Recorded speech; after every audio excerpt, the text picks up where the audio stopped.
welcome to another edition of Code Remix Weekly.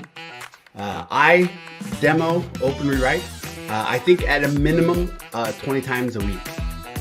A practice of kind of zero delay dependency upgrades. Good ideas. This is truly live. Sam has never talked to me about this. This is amazing. Hi everyone. Welcome to another edition of the Code Remix Weekly. It's good to be back. I'm your co-host, Tim Tebik, and with me here is Sam Snyder. Good to be here. Thanks for the intro, Tim. I'm your other co-host. Mm-hmm. And thanks for taking, taking part while I was out for the past couple of weeks. Yeah, no problem at all. Happy to cover it in your absence. Although I'm so used to you doing reading out the news and updates that sometimes to scramble a few minutes before to be like, wait, what are our announcements? Usually Tim does this. I did keep a doc up to date to give you all the links needed, but it was no problem at all. It was my own lack of preparation or paying attention that led to a momentary bit of panic before those episodes. But hey, you in the audience may remember those episodes. You could say something in a comment if you thought my delivery seemed natural and unfazed or not.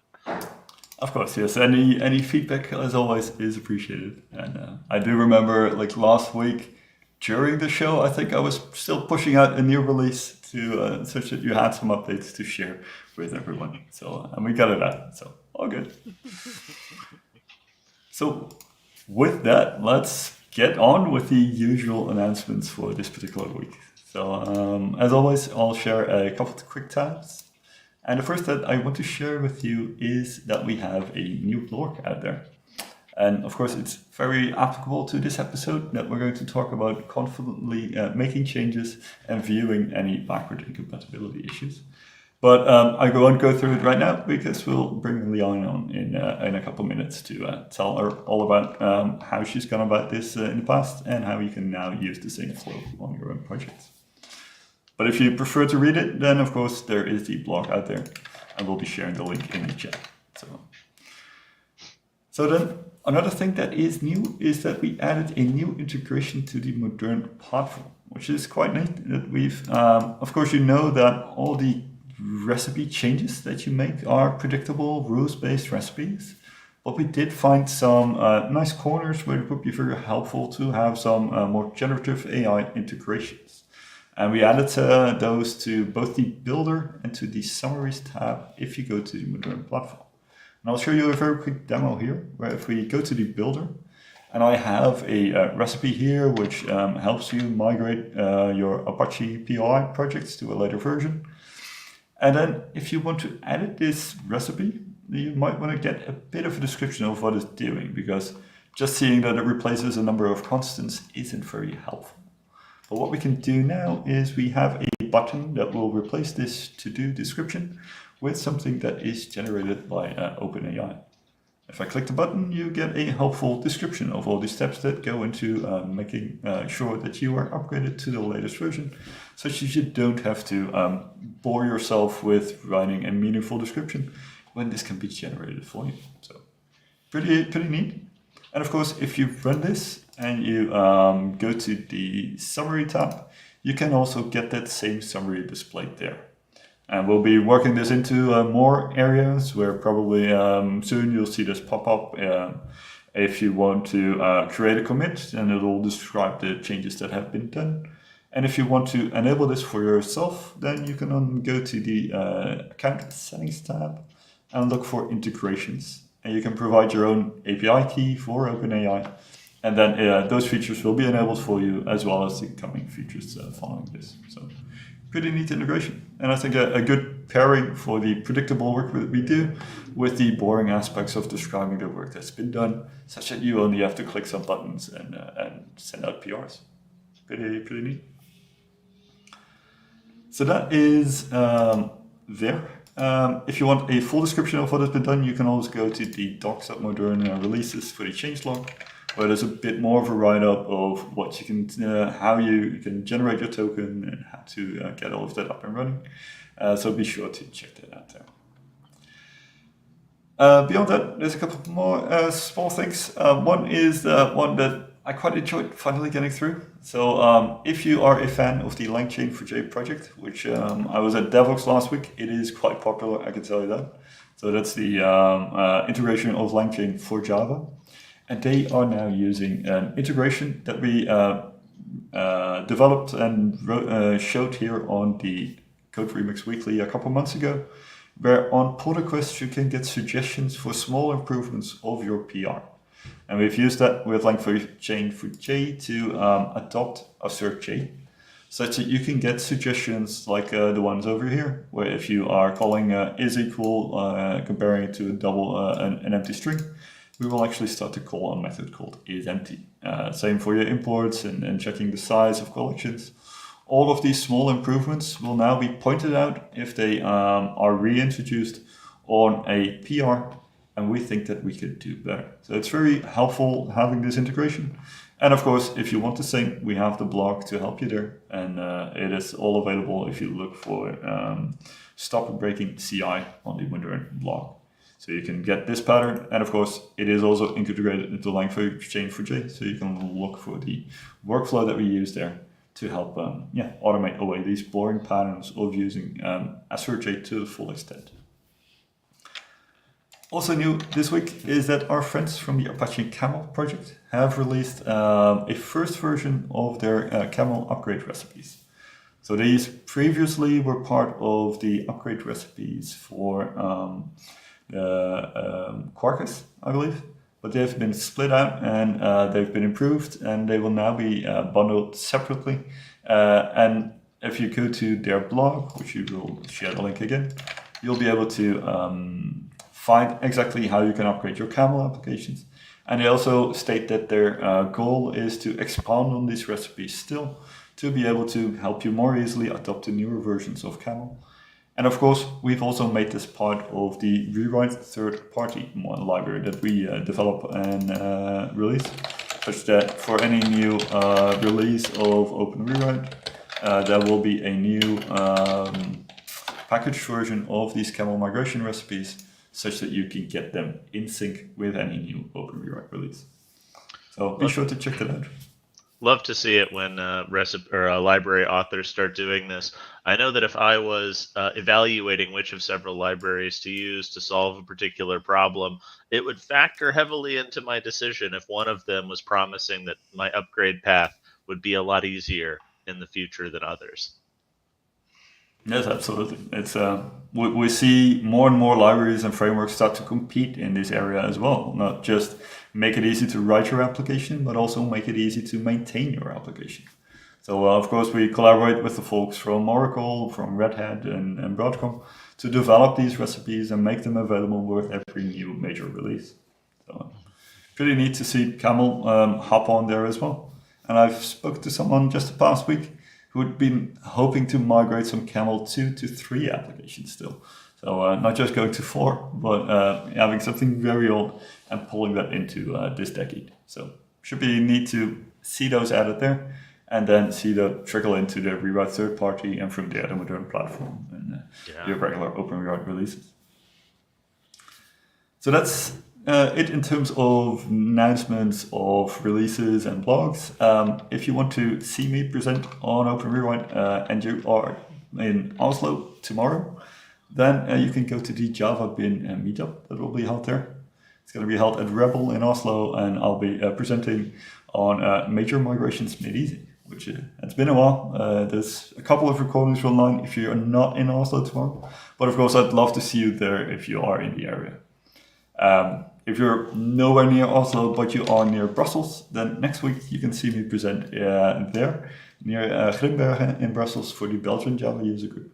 And just continuing my line of getting anywhere near where you are, hopefully in Europe, to discuss about Open Rewrite. Yesterday I was in Groningen, in the north of the Netherlands, to give a similar presentation. And I think in 3 weeks I'll be presenting for a German JOG. So if you want to catch me there, then follow along to the announcements here, and I'll let you know when I have the full details. So that's it in terms of updates for this week.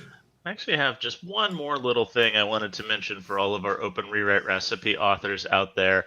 That in Open Rewrite, and I don't know if this has gone out in a full release yet, but I've added an additional validation of recipe correctness to our testing framework.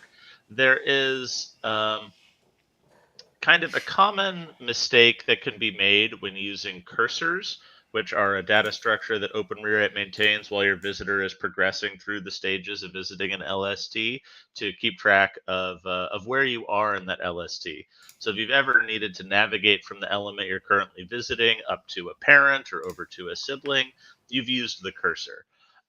And when you use the cursor, it's also possible to abuse the cursor. For example, if you have there's a couple APIs that expect a cursor pointing to the current element and a couple that expect a cursor pointing to the parent element, and that can be a little bit confusing. And if you sometimes misuse those a little bit, you might have a cursor that indicates an element as its own parent, which is always a state of confusion, as LSTs are acyclic, which is another way of saying documents and pieces of code are finite. They do not recur on themselves. So I've added a validation to the test framework that applies at this point only during testing, that a cursor never indicates that an element is its own parent. So to avoid these kind of confusing lineages, the test framework will now throw an error if you do that. But there are a few cases.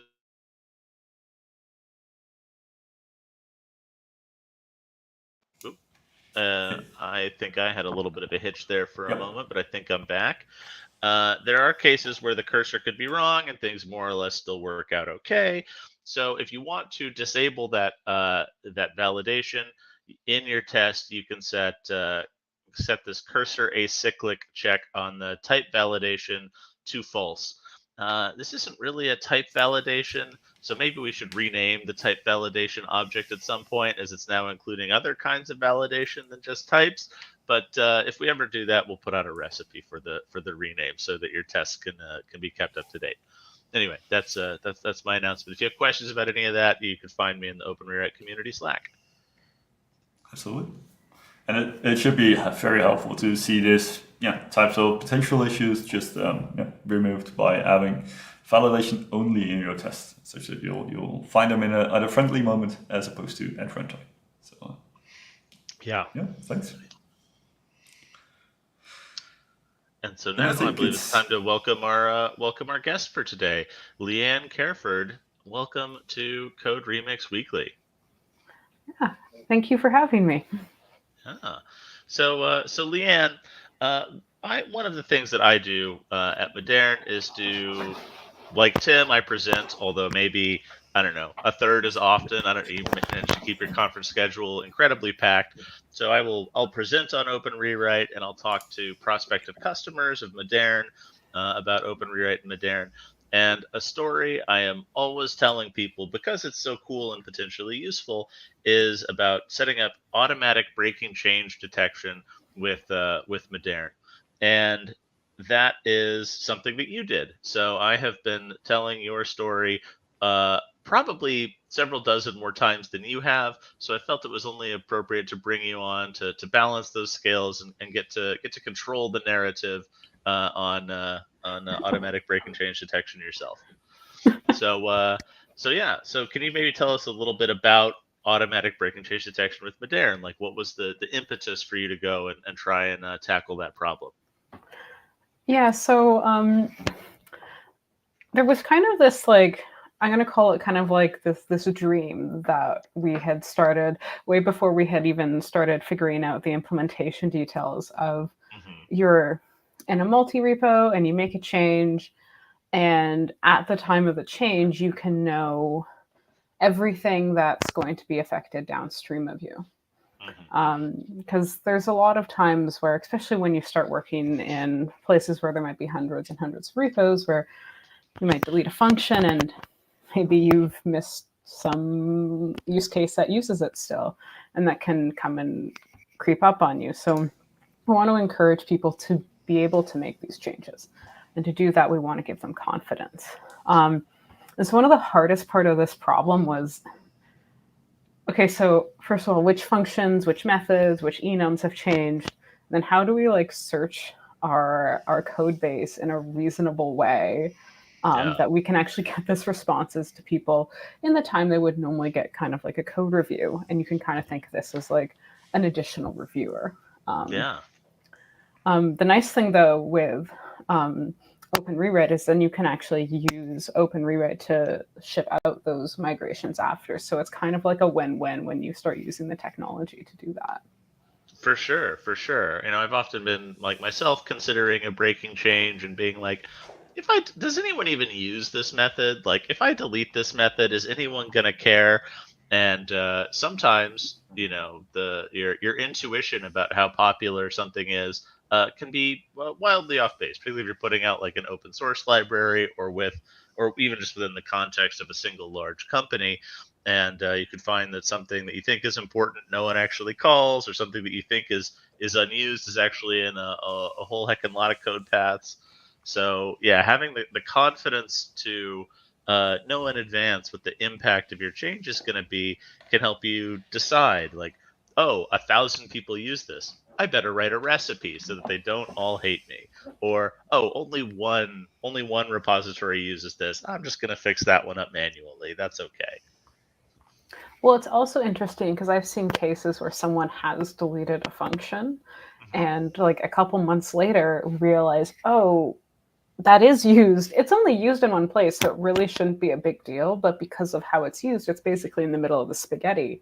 And you're like, Right. we don't think we can pull, like, we don't know how to pull this out. And being able to know that before you delete the function And is particularly when there's that long time involved between making the change and maybe someone noticing, particularly if it's like if your code was used in a place that isn't like doing a lot of releases or seeing a lot of active development, there might not immediately be like a set of unit tests that fail. It might not be until like something is redeployed, on some later schedule that the problem actually manifests. And at that point, it might be really hard to roll back, because like if you don't notice immediately, you keep making more code changes on top of the code where you've made this breaking thing. And often breaking changes kind of come together, right? You're often doing like some larger overhaul or making some larger refactoring, and you're like, wait, I actually can't unroll this to bring that function back. That's just not tractable, that's not practical. So that yeah, tightening that feedback loop can save potentially a whole lot of pain and frustration from everyone involved. well, it also really helps you like plan. Like instead of Yeah. being like, oh, I deleted this function or renamed this function or added a variable, whatever it might be, you can actually go into this and say, oh, this will probably take me a couple of days. Maybe I need to write a recipe. Maybe this is going to take longer. But it actually allows teams to plan so they can make informed changes, but also the scope and time. Yeah, you want that type of information to be reliable as well. In the past, when I would make these changes, you do like an educated guess based on some search, and that search would always be off, or it'd be Might be missing picking up something. items it shouldn't, and then Yeah, the data accuracy is also very important. And you come into some interesting cases where, like, if you have generated code, that can look a little bit different. So you might need to write something a little bit more like custom to depending upon what you're using, depending upon how you're sharing your generated code or how that's being passed around. But you don't want those false positives. Right. It just people lose faith in your tools when they start being like bothered all the time about things that aren't true. Absolutely. Absolutely. Yeah. If there was an automatic breaking change detection and like my first two experiences with it were false positives, I probably wouldn't look a third time. Yeah, no, I can't imagine that. You just feel like, can we turn this bot off? Like, can it just stop commenting on my PRs? Is probably the feedback you'd start getting. So you really want to Absolutely. make sure that information is accurate. Absolutely. So how did you go about making sure that you would have accurate and comprehensive information in a timely fashion? Because if it takes too long, then the PR is already merged. And if someone makes a comment on a closed PR that, hey, this is going to have consequences, well, sometimes late isn't better than never. Okay, there's two parts to that question. So I'll start with I'm going to start with kind of like a timing one, and then I'm going to answer the data accuracy one. Cool, yeah. And so timing's interesting. It's also interesting because something you didn't mention is maybe I push a change to my PR. So like it's already trying to Yes. validate my original commit, but that commit's not maybe It's I relevant, changed. yeah. So you kind of want to keep track of like which recipes are running for what commits, and you can actually close those as you get those new commits. And so that's just kind of like an orchestration management where if you associate your recipe ID with your commit ID, and again, like to make sure you don't bog down all of the agents, like closing out those recipes as they come in. You don't want them anymore. You don't need to be using those agents' time. So just close those ones out. And that actually works pretty well. So a lot of that comes to like a little bit of trial and error. So you're going to have to see how many repositories are you searching? Are you running into time constraints? And from there, you can actually, like sometimes maybe everyone came online at 9 a.m. and they all made their PRs at once. So then you kind of have a bottleneck. Again, like, so the way we approached it was we want this to work, but we don't want it to be like, we want it to be helpful, but not blocking. Yeah. So if, for example, we do hit that bottleneck, we're just going to say, you know what, that's okay. We're going to close these PRs out. And the other thing. Wait, hold on. Like you're gonna close like someone. Oh, sorry. We're not gonna close the PRs. Okay, cool. Because you're not talking about a bot annoying you, a bot being like, I failed to evaluate your PR in a timely fashion, so I've done you the favor of killing it. It's like very helpful, like super villain bot. No, we don't want to close PRs. It is the safe option. I'll be sure. No, if you don't make any changes, it can't be any breaking change. Think about it. Well, if you never deploy, nothing will fail. But then we won't ever make any progress. Yeah. Well, the other thing is like you don't necessarily need to run a recipe for every change. Like if you're just modifying an if statement, there is no change to check here. So like we leveraged Rev API to actually figure out what of our method calls or class declarations were actually failing. So instead of just figuring out from like potentially a patch, what had changed and would this affect things, we're like, is it a method declaration? Is it a class declaration? Is this something that someone else could be using? Because if it's just simply a logic change, like we can't do a search to figure out if your change on an if statement is the correct choice. Right. We're talking about API surface area, not like semantic correctness. So we're not talking about some magic system that like reads the code and thinks about the consequences. We're talking very specifically about breaking API changes. Yeah, exactly. So you don't actually need to run a recipe for everything. So even if everyone comes online and creates a pull request, if you sort them right off the bat and say, oh, actually only 10 of these are within that API scope, we don't actually necessarily have that many changes. So do you have, we're now going, I feel like we stated the problem that we're trying to solve pretty well now. So now we should move into talking about how it works. And you're already touching on some of the specifics like Rev API. Do you maybe want to describe the whole process end to end? I believe I saw that there was a diagram in your blog post that or two that might be helpful. How does this work? Like steps one through N. Just like maybe run us through it. Yeah. So with any visual aids that you have. Yeah, let me bring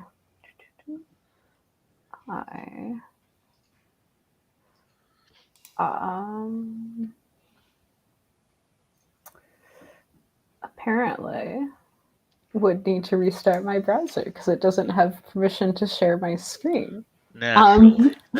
So I'm not going to bring up that diagram I had prepped for this. It's fine. It's fine. Take a minute. This isn't live. We'll just edit this out. Well, I don't think I can hop back on if I redo the settings on here. Oh, we could reinvite you. Tim and I could banter for a minute, and if you need to leave and rejoin, or maybe Tim, you could share the. Is you're just going to share something from your Actually, blog post, right, yeah. Leanne? If you All can right, so just maybe share the Tim, you could blog share the post, yeah. blog post. And, Already on it. excellent, excellent. I was very prepared. I had all the pictures open too. Oh yeah, I you've was got this. excited. You've got this whole blog post written. Yeah, yeah, highly prepared. It's just the browser settings that at the last moment betrayed you. Well, you don't think about it. We use Zoom Totally. all the time, so Right. Yeah. When was the last okay. time you had your browser share your screen? Apparently never. So if you want to scroll down to the first diagram, there we go. Okay. So again, like kind of your first step is like you make a PR. Now, how you identify what has or hasn't, like, do you have something that is worth creating a recipe and searching for in other downstream repositories is kind of your first step. Now, this depends a little bit on what language you're using or potentially, what build system you're using. So I've worked with like the Java ecosystem and Gradle. So we used Rev API, which was super useful. And that And pulled is there out. like a Gradle plugin available for that, or Yeah, it's a you Gradle make one? plugin. Sweet. Yeah, so it's an open source Gradle plugin. It was very useful, and it'll pull out a JSON of the methods and classes and potentially enums that have been modified. So from there, you can kind of decide, has anything changed? Is that like JSON empty? If not, you can just tell the post on the PR right away and be like, congratulations. No breaking changes. There's no breaking changes as far as we're aware. Now, in the case that like maybe there's one or two, or it doesn't really matter how many, we're going to kind of go through that JSON list. And the first kind of important thing to realize is depending upon whether you're searching for like a class declaration or a method or an enum, that might be a slightly different search recipe. So we first kind of go through that list and we categorize our what are we actually looking for. And then there are some out of the box recipes that we run just for searching. So we'll actually create a JSON with all of the subsets of recipes we want to run. So we'll run one search per element that we're looking for. Oh, so you actually did separate searches rather than batching it all together into one search? So it was kind of like one big recipe with multiple small recipes. Gotcha. Yeah, that's what I thought, but I wanted to double check my understanding. Yeah. Yeah, so we didn't want to run because we want it all to be completed at once. It would be kind of annoying to have this bot be like, you don't have anything, you don't have anything, you don't have anything, and then the last you one do be have like, something. actually. Yeah. So we kind of wanted that all together. Yeah, always worth considering the user experience. It's no good making a tool if people hate it, no matter how powerful a tool it is. Yeah, like friction can be a useful tool to put in people's workflows, but this is not the space we want that friction. You would want to be very deliberate about putting friction between someone and a potentially dangerous action or something that was maybe an aggregate harmful. Like make it very easy to do the right thing, make it tedious to not follow, to engage in some anti-pattern. Yeah, I hear you. Yeah, but we don't want to post 10 times because we search for 10 different elements. Totally. So at this point in time, we'll like make the API call out to Modern. We'll create the recipe. And we actually put in a small pause here because we were like, we know the recipe is not going to be complete. Like it's going to take a second for it to generate it. Like we don't have to start pulling immediately. So I think we waited about like 2 minutes. Just because we were like, we're going to give it a fight. Like we're going to let it start running. If it's give it a fighting chance to actually have something. Hey, you know what? If it's done in 2 minutes, like good enough. No one's gonna notice that it was like a little late to post on their pull request. It's still going to be faster than most human reviewers, unless they were issuing their pull request and being like, "Tim, review this right now." Yeah, and Tim goes stamp. Yeah, right, exactly. even if you do that, maybe you should probably take a bit more than 2 minutes. But but anyways, we kind of again using like the Modern APIs, where we would again poll Modern basically to see, is this recipe completed? Now we mentioned kind of that case where, say, I make a pull request and then I update it. In that case, we're going to go and actually close that open recipe. So I'm trying to picture. So is this mostly happening in like your CI runners that you created, like a GitHub action or something that as a new commit was pushed, you in there you would invoke something that would go do that check if there was already a corresponding breaking change run going, or did you have an external service running? Like where was I'm trying to picture exactly where some of this logic you're describing is happening. Is it in CI runners? Is it in a service you set up? Yeah, so you could probably do this a couple different ways. The way we did it is that we put in, as part of the CI, we sent out the original call to a service. And that service is running asynchronously. So that when CI starts, we make this call to the service. The call, for the most part, unless, for example, the service was down, is going to come back successful. And then it's going to create that recipe and pull that recipe asynchronously. So your CI is not sitting there hanging, waiting for That's good. That's good. Your recipe to complete. If you know you've just changed that if statement, you don't want to not have your CI done because we're waiting. Totally. So, and again, like part of that CI is actually extracting those changed elements. So it would actually run our Gradle plugin, extract that JSON list of changed elements and send that off to the service. The service from there can then keep track of, for this pull request, these are the recipes I have running. And this allows us, when you get those new when you get those new updates to your pull request, we can say, oh, we already have one running. Why don't we just cancel it? It also means that when we do pull Modern and we say, oh, cool, recipe 12 has completed, we can actually backtrack and then using a GitHub app can actually go and comment on the pull request in question. And you can give any sorts of information like, yes. Yeah, link back to like the line number or directly to the recipe result or even the source code of like, here is exactly the method that is going to, the method call that's going to break because of your change. Yeah, and then you can say, right on your pull request, it can say you're going to affect 3 repositories. Here are the links.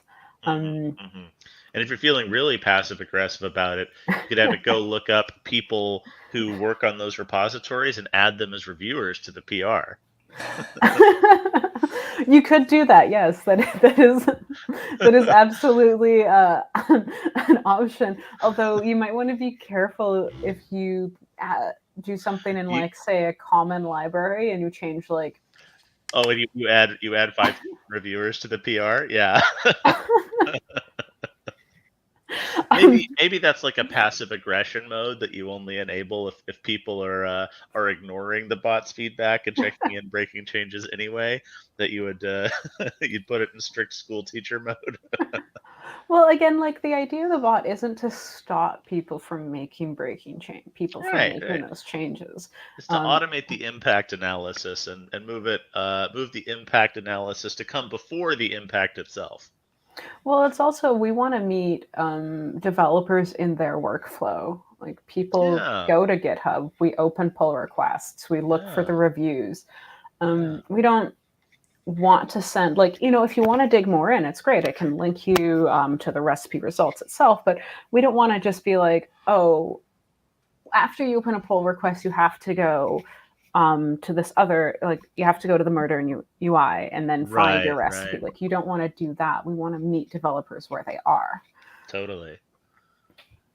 Yeah, recipe running is a versatile piece of infrastructure, and indeed sometimes it can be infrastructure. The UI and the recipe result, page in the SaaS doesn't have to be a front and center. If, as you say, you're meeting developers where they are in a pull request, in their IDE, in whatever the tool might be. And but like again, we're not trying to stop them from going there. We just provide them with that Yeah. information if they're interested. Reminds me of what Jonathan always talks about at Netflix of like guardrails rather than gates, right? Rather Mhm. than putting up an impediment and making yourself an obstacle to progress, you're putting up a guardrail to help people avoid tripping into the chasm and falling screaming to their death is a perfectly salient and not at all disproportionate analogy for the consequences of a breaking code change in a corporate environment. I mean, like it's interesting. Like the next step for this sort of thing is like think you have automated dependency changes. So like you include like a new recipe with your change. Now this Yeah. part was kind of like a dream that we didn't. Haven't Didn't get quite. to realize yet. I didn't quite get to realize yet. Where like say you make your change and it's like you're gonna break 50 repos, and I'm like, I'm gonna write a Ooh, recipe to do this because that right. seems reasonable. Yeah. And so with my change, I include um, my recipe. And when we do the dependency upgrade happens, Hmm. again, like this part of the infrastructure is more kind of like a dream at this point where it goes, oh, I see that with this Right. commit on this version, we have this recipe included. If we're going to upgrade, let's pick up the recipe and we'll make the pull requests with those changes. Um, Yeah. so like, again, like it's, you'd really want someone to approve those changes, For like sure. because we are making more than just like a version upgrade or like patches. A lot of times we'll like not have people quite necessarily look as closely, but when we're starting making code changes, you'd want a set of eyes.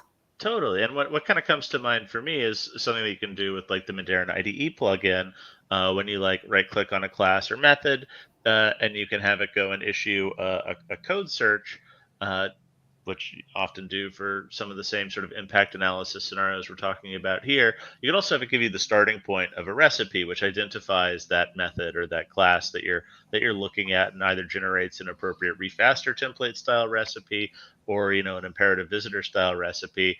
And so I could imagine a PR system like that uh, saying hey, you renamed this method.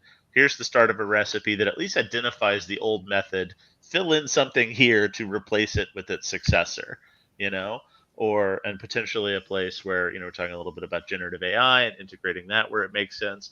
A place where some generative AI could be used to suggest the initial implementation of that update recipe, where you could then go and review it and edit and fix any hallucinations it may have had.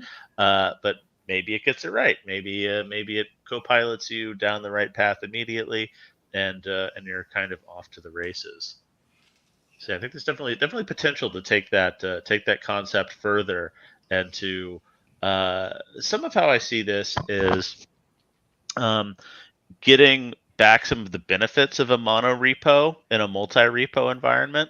When you have a mono repo, it's very strongly consistent, right? Like if you make a change that's like breaking, you break everything everywhere immediately. Hmm. Like everything stops compiling all at once, and now all of your angry coworkers know it was you immediately, and beat a path to your door. And some of that strong consistency can be painful for that reason, and this sometimes leads organizations away from a mono repo environment towards a multi-repository environment. But then without those consistency guarantees, well, sometimes it takes a month, like you said earlier, to get that feedback that you broke something.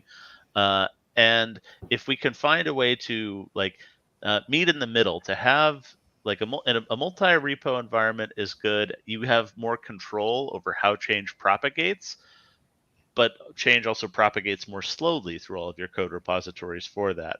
And so this tooling can hopefully help organizations to find a more comfortable middle to meet in, where you can have the control as well as the level of consistency that you're looking for. Yeah, I think you really hit the nail on the head there by being like, it's like bringing that multi repo closer to a monorepo and getting that feedback earlier. Like, I can't imagine running, if you had hundreds of repositories, like in theory you could publish a jar and then run all of your tests Go run against all it. the downstream builds. Yeah, that would be very expensive. Well, it'd also be hugely like you'd lose all the benefits of like your CI would take forever. Absolutely, yeah, unless you were willing to really just like burn money in vast quantity. I think you also wouldn't get the like that ability to like make changes quickly that like you normally get in a multi-repo. Like you Yeah. kind of really you'll be able to like build and run quickly locally, but as soon as you hit CI, it'll almost be like hitting kind of like a wall where Everything you would kind of grind to a halt. You'd be building the entire world, and right back to those 2-hour builds everyone was complaining about before people started spinning off separate repositories. Yeah, absolutely. Yeah, so we want the multi-repo to come closer to that monorepo, but without that slowness. Yeah, absolutely. So I think this is a really valuable concept that a lot of particularly large multi-repository kind of organizations could benefit from implementing something like this. What else can you tell us about this? We kind of talked about possible next steps, ways to take the system further than your initial implementation took it. Is there anything else you want to say about this? Well, I think I've realized that when you asked me those two questions, one about time and one about accuracy, we never actually answered the accuracy question. Oh yes, let's talk about accuracy. We kind of jumped down the rabbit hole here. So, well, we are engineers. It's kind of what we do. Well, as we said, accuracy is really important. So there's kind of two problems you want to look at here. One is that false negative, and one is that false positive. And so the false negative, generally speaking, you kind of we found that sometimes you would hit some false negatives, and usually this happened when say Tim is working on a downstream repository that uses the function that I'm modifying and he deletes it. Now, again, we kind of have a little bit of a race condition here where maybe he's just merged the code and hasn't published the jars. So we're actually comparing it against a slightly older version. Right. And like that, we can use the most recent version, but we can't quite fight developers also working in other repositories. So those ones, they're not going to be super common. But you kind of have to accept that might happen.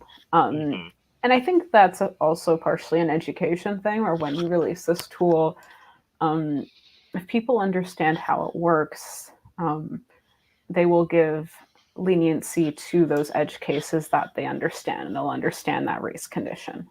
For sure. The bigger false positives we really don't want are things that aren't actually there. So what do you mean by not actually there? Like Rev API says this might be a breaking change, but it isn't actually a breaking change, or? So we ran into cases where, again, like, so for example, if you use protos, there are different ways that you can share protos. You can share their generated source code, or you can share the proto file itself and generate the source code in the repository that uses it. So depending upon how you choose to generate that, if you're generating your own source code for other repositories, so say I'm using a proto that's provided by a different repository and I'm doing a dependency upgrade, there should not be a backwards incompatible change when all I'm doing is upgrading my proto version. But if I actually generate those proto files, Rev API is actually going to pick them up because those signatures have changed. Those Java signatures have changed. So this was a problem we actually ran into. And at the time we were going through kind of just kind of proof of concepts. So we didn't worry too much about it, but we were looking at this and being like, we can actually look at like where those they're in the generated folder. We should probably just ignore those files. So there's possibilities that you're going to run into cases where you're actually generating code that you may not be the owner for. Right. In that case, you again, like, it's a tool that we're writing. We can tell it to say, let's not consider those ones. Sure, yeah. The more interesting case, though, is the false negatives.